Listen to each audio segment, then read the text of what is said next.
So, what happens after a massive town-freeing fight? Well, sometimes it's just a quiet meal, and sometimes it's a goodbye that completely changes everything that comes next. Today, we're diving deep into One Piece Chapter 8, the chapter that really marks the true emotional start of the Straw Hat Pirates' epic adventure. And really, this one line from Luffy, this is the heart and soul of this entire chapter.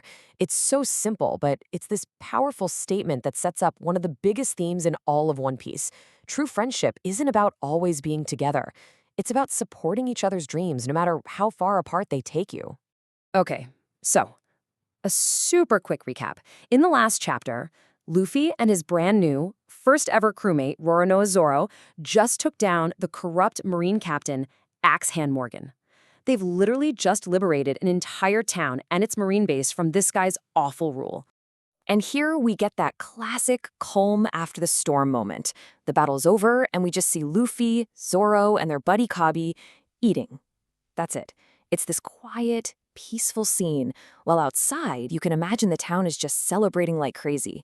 This meal is their little slice of victory before they have to figure out what's next.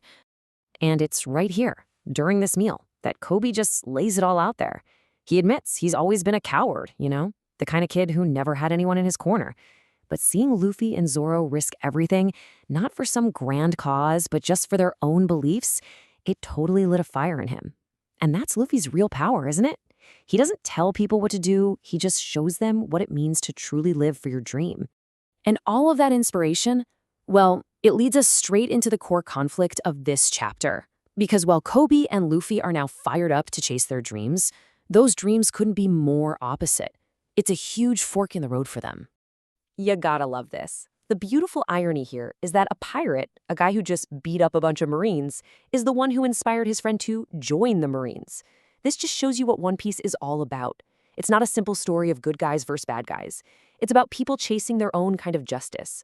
Luffy wants ultimate freedom as the pirate king, and now Kobe wants to be a real Marine, the kind who actually protects people.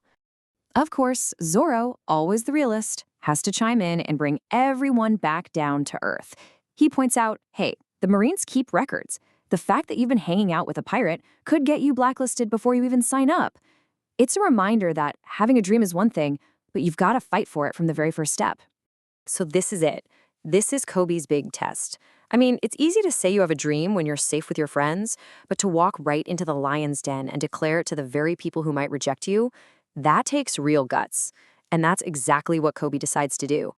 Just look at this panel. Kobe marches right up to the Marine officers, bows his head, and asks to join. You can just feel the nerves coming off him, but he doesn't flinch.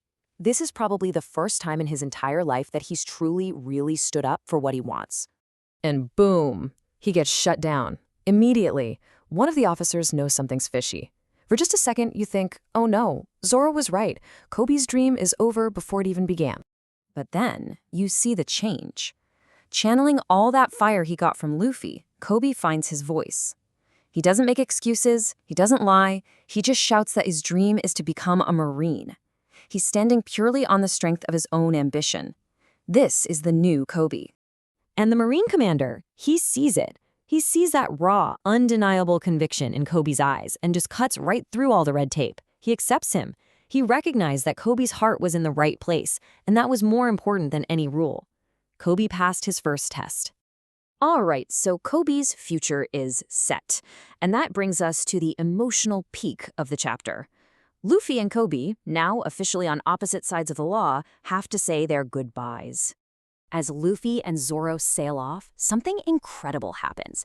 The Marines, the very same people they just fought, all line up and give them this silent, respectful salute. It's an unspoken thank you for getting rid of Morgan. And right there in the middle is Kobe saluting his pirate friend as he sets off on his own journey. It's such a powerful farewell, and you just know these two are going to see each other again someday. And this is really the biggest takeaway from this whole arc. Luffy and Kobe's friendship isn't weaker because their dreams are different. It's stronger because of the respect they have for each other's paths. True friendship is wanting the best for someone, even if that means you have to go your separate ways. Okay, tissues away, because with that emotional goodbye, the real adventure is finally starting. The Straw Hat Pirates are officially a crew. A very small crew. The tone immediately shifts from all that heavy drama to that classic One Piece mix of adventure and pure comedy. And yeah, the reality of being a two-man pirate crew hits them like a ton of bricks. They have absolutely no clue how to navigate, which Zoro finds hilarious, and then, like 2 seconds later, their stomachs are rumbling. So they have a captain and a swordsman, and that's about it. So let's take a little inventory of the crew, shall we? They've got the ambition, they've got the muscle, but they are seriously missing some key players. They desperately need a navigator to even find the Grand Line, a cook so they don't starve, and of course, a musician because Luffy's got his priorities straight. The journey has barely begun and they're already in deep trouble. And that brings us to the big cliffhanger at the end of Chapter 8. They've got their resolve, but there's no way they're finding the One Piece with just 2 people. They need more crewmates and they need them fast. So, who's going to be the next one to join this chaotic, dream-chasing crew? The journey is just getting started.